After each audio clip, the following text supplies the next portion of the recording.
সম্প্রসারণের কার্যালয় যশোর। এই নামে কোনো আমাদের কার্যালয় নাই।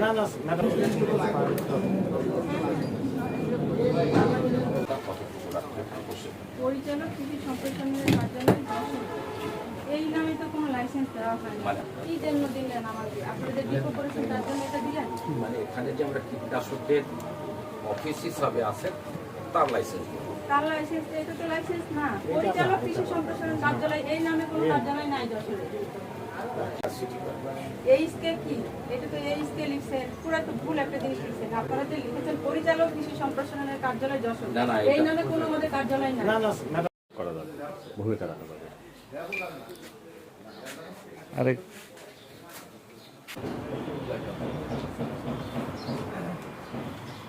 বোঝা যাচ্ছে আপনার এটা মেয়াদ যখন শেষ হয়ে গেছে, হ্যাঁ, তখন আপনি খুলে ফেলছেন, খুলে ফেলে মোড়ক খুলে ফেলে আবার নতুন করে এরকম পেঁচে দিবেন। হ্যাঁ, আবার হাসতেছেন কেন?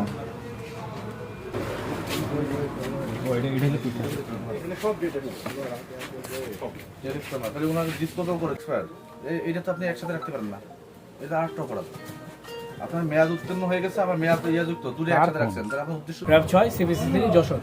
যাবেন বাংলাদেশ আমার অহংকার, এই মূল মন্ত্রে দীক্ষিত হয়ে র্যাব ভেজাল পণ্য, মাদক, সন্ত্রাসী কার্যক্রমের বিরুদ্ধে সোচ্চার অভিযান পরিচালনা করে থাকে। আপনারা সবাই অবগত আছেন।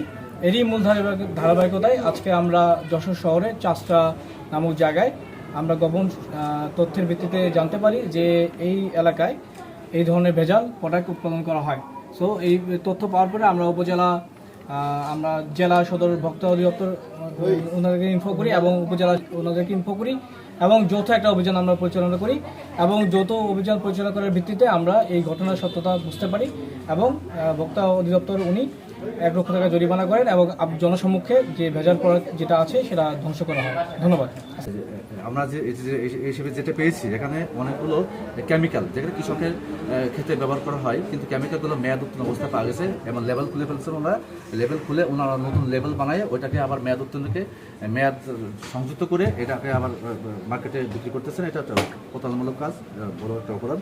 আরেকটা বিষয় যেটা অ্যালার্মিং, সেটা হচ্ছে রেক্সিজিনম এবং রেক্সো আপ, এই 2 প্রকার মেডিসিন পাওয়া গেছে যেখানে কোনো রেজিস্ট্রেশন নাই এবং রেজিস্ট্রেশন ছাড়াই ওনারা বাজারজাত করতেছে। এটা একটা বড় অপরাধ। এই অপরাধের কারণে ভোক্তাধিকার সংস্থা আইন 2009 এর মেয়াদ উত্তীর্ণ ধারায় একে জরিমানা করা হয়েছে 50,000 টাকা এবং প্রতিষ্ঠিত পণ্য কেমিক্যাল যথাযথভাবে সরবরাহ না করার জন্য প্রতি ধারায় 50,000 টাকা, 1 লক্ষ টাকা জরিমানা করা হয়েছে এবং ওনার মুসলিকা নেওয়া হয়েছে। এ ধরনের কাজ ওনারা ভবিষ্যতে করবেন না। এই মুহূর্তে হয়তো এটি একটা রেজিস্ট্রেশন সময় মতো আমরা দিতে ব্যর্থ হচ্ছি, সেটা কৃষি কর্মকর্তার সঙ্গে কথা হয়েছে আমার, যথাসময়ে আমরা পৌঁছে দেব। ঠিক যেটা চলে গেছে সেই সূত্র অবৈধ। আমি দেখলাম যে রেজিস্ট্রেশনগুলো আছে সেই নামে আমি প্রোডাক্ট ওইখানে দেখলাম না, যে নামগুলো পাইছি সেগুলো আবার এপি নাম্বার মিলে না। অর্থাৎ এটাকে আমরা বলতে পারি যে অবৈধভাবে তৈরি হচ্ছে। আর যে আমাকে একটা লাইসেন্স দেখাইছে সেইটাও হচ্ছে মেয়াদ উত্তীর্ণ, অর্থাৎ 22 সালে নাকি এটা উত্তীর্ণ, 23 সালে।